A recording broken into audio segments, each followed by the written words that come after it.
Buggies, at this time, we'll be doing it until the election, and then the day after, we'll probably talk about it as well. The results, latest polls and news, and opinion. Got to throw opinion in there. So yesterday, the big stars of the DNC speech were Michelle Obama and Barack Obama. Got a chance to sort of relive the great years.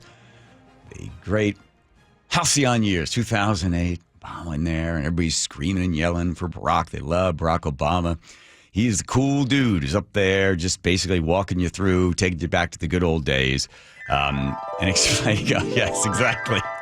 And he does this thing where, Trump, he's that other guy, uses words, and he's a nasty guy, and he's just nasty, says nasty things about people. But then he can't help doing the old, joke about Donald Trump and making some sort of reference to his manhood. So it's that guy is childish, but I'm too cool so I can make a joke about it. And people were just eating it up. This is the greatest, coolest guy ever. I remember reading a Maureen Dowd piece out of the New York Times. When Barack Obama celebrated his 60th birthday there at Martha's Vineyard, even though we were in the middle of the COVID lockdown, they had to cut their invite list down. They still brought in all the big stars. They still had all the great food.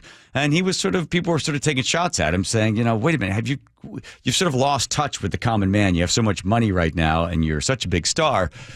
You seem to have lost it. The rest of America is really suffering from government lockdown and you're there partying with all your friends. Have you really lost touch with who you are supposed to be? Maureen Dowd taking him slightly to task.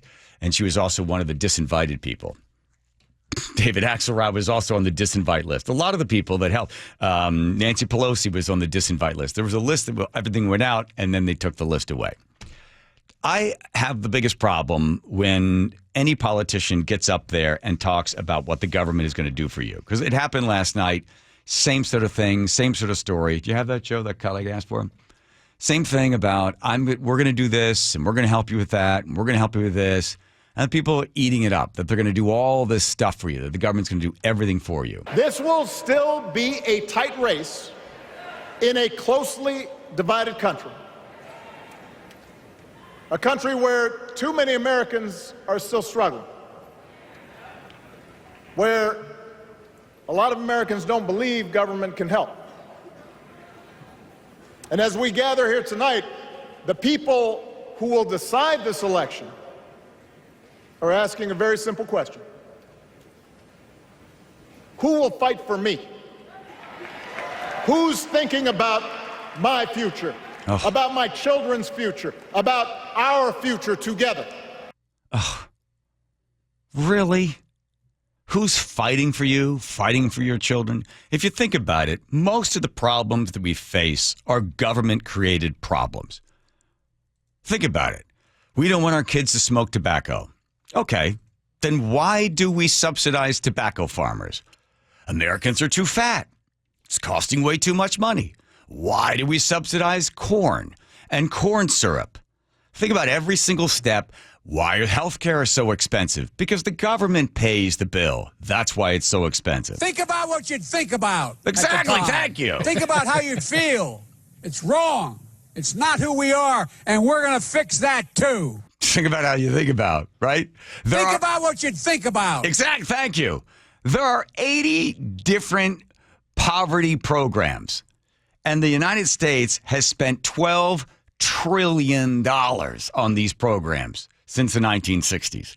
And if you look at the line of poverty, it stays about the same all the way across, even though we have already spent $12 trillion. And people throw the word trillion around so much. I thought I would put it in perspective for you. 1 million seconds is 11 days ago. Okay? 1 billion seconds is 31 years ago. Now, here we go with a trillion. A trillion is 31,000 BC. Just to put it in perspective, so we spent $12 trillion on poverty programs, but yet we haven't moved the needle. So when you hear the president, anybody talk about what we're going to do for you, who's going to fight for your children and fight for your future, I would say most Americans are like, just leave me alone. Don't tax me. Don't regulate me. Don't make me drive a car that I don't want to drive. Don't force me to do this stuff with my house I don't want to do. Don't put my kids in a crappy school. Don't take my money. Don't waste my money. But this idea that we're going to help you, they're always out there to help you somehow. And people sit there and think, yeah, but by the government to help you, it has to take something from somebody else to give it to you. Are you okay with them giving it to you? And they're worried about their future. They're worried about their kids. And how's the government going to come in and solve any of these problems? It's just amazing that they stand up there and say this stuff, and people are like, yeah, like, eating it up. I want to scream every time I hear a politician say that they're going to do something for you. I'll give you a quick little history lesson. You ready? The stock market crashes near the end of the 1920s. Bang, right? We're at about 25% unemployment. About 9.8% unemployment. Within 4 months, the unemployment rate begins to go down. The market starts to adjust. But they come up with the Smoot-Hawley Act. And the Smoot-Hawley Act says, from now on, we are not going to import any products from overseas. Everything will be made here. We'll bring the jobs back again. And at that point, the unemployment rate begins to go up.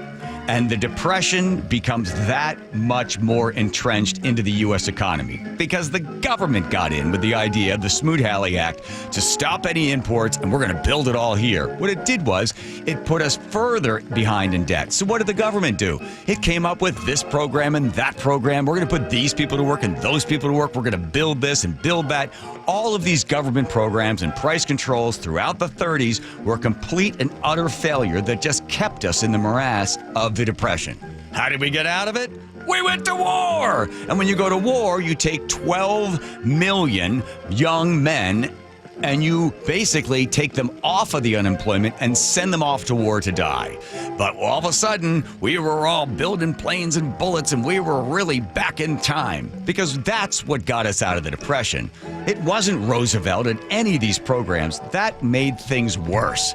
So whenever you see a president, whenever you see any politician, we're going to do this and we're going to do that. We're going to help you with this and help you with that. They should be thrown off the stage. People should laugh them off the stage. I don't understand why people idolize these people. And Barack Obama, the coolest guy. Oh, he's so cool. What did he do for you? What did he do for anybody? What does any president do for anybody? I always say every single time I see that JFK thing, ask not what this country can do for you, but what you can do for this country. You know what I yell out? Do nothing for me! Just leave me alone! Leave me alone! Don't waste my money. Don't tax me on crap. Don't give my money to somebody else. Leave me alone. Ask not what this country can do for you, but what you can do for this country. How about I just go to work? How about I raise decent kids that hold the door for other people and say please and thank you? How about I ask my children to be respectful of others and to work hard, and I'll work hard. And that's it. All this other crap, leave me alone. And I think most people just want to be left alone by the government. Oh, we're going to help you. What's wrong, Joe? I have a follow-up question. All right. Okay, so if the government said we're just going to make everything in the country after the stock market crash, Smoot-Hawley. Yeah. So why did that result in the unemployment going up? Right, because we were not importing cheaper goods. We weren't bringing anything into the country. Plus, we weren't able to sell stuff out of the country because nobody would buy our stuff. Basically, it created a gigantic barrier between trades, between countries. So were you producing something? You had some product that you were making and you wanted to ship it overseas. You think they were going to buy your product? We weren't buying anybody else's product. We put this giant wall up. We put this huge tax up in place. And because of that, it killed trade, and when it killed trade, it killed business. Because if you produce something but nobody wants to buy it, it can't go anywhere. So it was trade both ways. Both ways, because the other side was like, wait, we're going to buy ours. It killed it, and they thought that was going to make it work. It was part of the destruction of it. Again, the market was working itself out. After the crash, you look at the numbers, unemployment started to come down. It went from like 9.6, it went down to 6.4 after about 4 or 5 months. Things were starting to adjust again. But oh no, we're going to fix this. So do you think the depression would have been prevented? No, it would not have lasted as long as it had. But when the government comes in, the WO, we're going to do this and do the work trade, we're going to build these ditches and make this and make that, put everybody to work. It didn't fix it. They can't. They screwed us with inflation. because we spent the money and now we're all paying the price. You look at most of the problems you have, it's because the federal government's here to help. Am I wrong? You're looking at me like I'm crazy. I'm trying to understand. This is way above my pay grade. No, it's not. You get it. All right, I'm working on it. Take a look at your FICA. See how you feel about that. Check your pay stub.